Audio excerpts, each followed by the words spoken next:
Hello! It's been a little while since I've made a video. It's been very busy and time has absolutely flown by. So I thought I would make a little video today to sort of explain to you how I'm making the game and give you an idea of like what my sort of day-to-day work looks like, and explain yeah, my process on how I'm making the game a little bit. Okay, I've got Photoshop open here and I made some little templates to sort of visualize what the process of how I work on the game. This is a scene from the demo, so spoilers if you haven't played the demo. Just beware. Anyway, so to start off, I make the skeleton for the game, which involves me turning graphics from my hand-drawn sketches in my sketchbook of the scenes in Photoshop. I paint them in Photoshop to make all the main graphics for the scene. Then, once that I put those graphics into Unity, I then make the little puzzle areas here you can see circled. I will make those interactable, but so you can walk around the scene as Nora, but you can only interact with the puzzle areas of the game, and you can, you know, combine them in the inventory, and you can basically play a chapter from start to finish.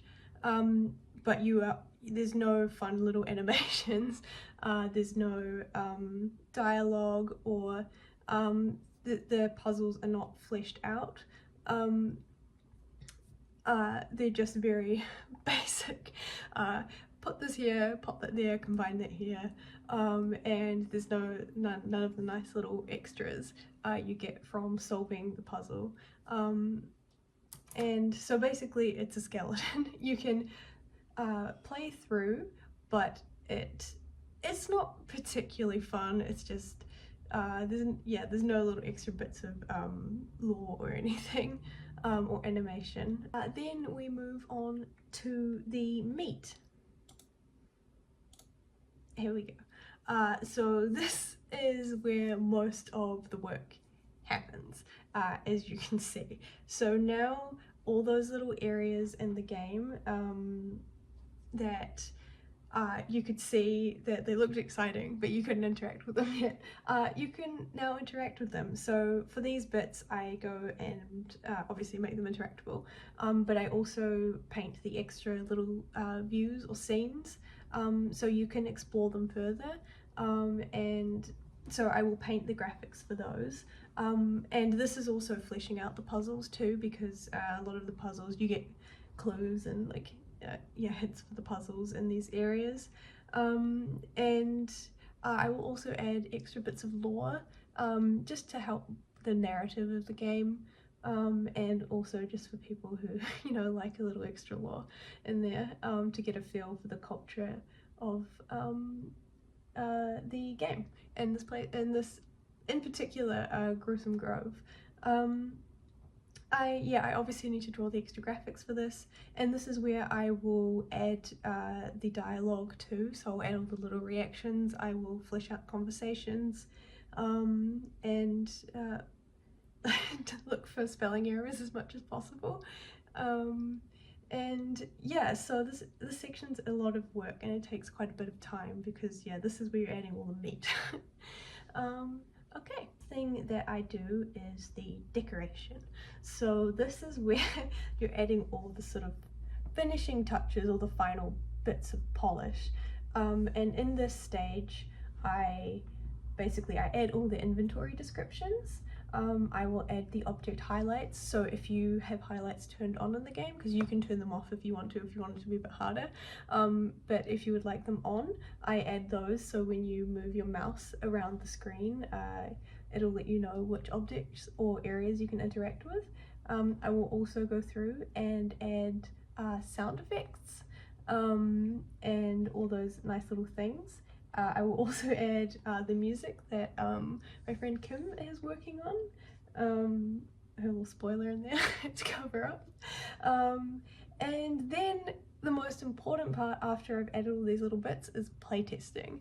And playtesting is the most important part because this is where we find all the bugs. I will see how people play the puzzles and see if they're having any issues with them or if they're not understanding them correctly, or what I can do to signpost better, so to help show people without showing them, push them in the right direction or nudge them in the right direction of solving the puzzle. I will also watch how players are playing the game. So I record all playtesting so I can watch it back and I see how they're interacting with their environment, and this allows me to add some fun little reactions, some little custom reactions from Nora, anticipating how people will play the game, which is really cool. Yeah, and then once the playtesting's done and I write down all the feedback from that, I will go back and I will adjust puzzles, I will adjust areas. So for example, in the demo, in the lounge, people didn't know that you could go downstairs, and that showed up in playtesting a lot. So someone suggested that I add the flickering light, and after I added that, people didn't have an issue with finding going downstairs. So that's a fun little thing I found in playtesting. And yeah, basically I go through cycles. So once I've gone back and made the changes from playtesting, I playtest it again to see how people find, and I test it on new people as well, just so that it's more genuine reactions to the game, to see if they're struggling in the same areas or they're not having issues with them anymore. So yeah, that can take a few rounds going back and forth with playtesting, so that's why it takes a little bit of time to finish the chapters.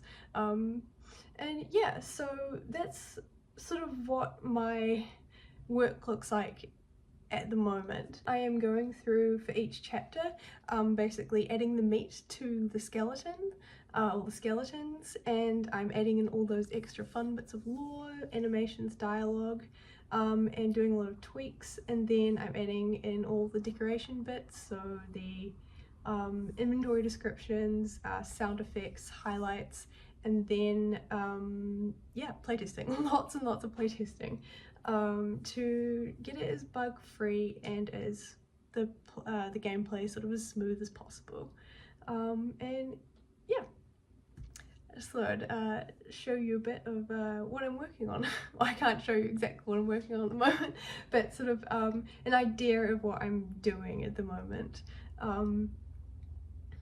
Yeah, I will also keep making some more little videos soon as well. And if you have any ideas on what you'd like as a subject for me to make for a video, that would be great. If you could let me know, that would be awesome. And yeah, goodbye.